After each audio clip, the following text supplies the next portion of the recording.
Assalamu Walaikum. Hello friends, how are you? Welcome back to my another video. In this video, I am going to show you how to make different pages, different size in Affinity Publisher. Let's get started. Firstly, we have to open a Affinity Publisher document and take 4 pages. Now we want to change the page size to different pages, different size to this existing document. Firstly, select a page. Now I go to the third page and select this page. Double click on the pages section. Then go to the file menu and select document setup option. Then select the selected spreads and select the page 3. Then go to the dimension option and select the page preset drop down menu. And we can see here many page preset. Now I select any preset.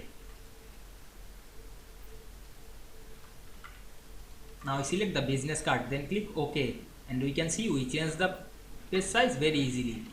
We go to the next page or page 4, then go to file menu and select again document setup and check mark the selected spreads and select the 4th page. Then go to the page preset option and choose any preset. Now I select the custom and make a custom preset. Write the size to height and width, then click OK. Now we can see we make different pages, different size very easily. I hope you enjoyed the video. Please like, comment, share and subscribe my channel. Thanks for watching.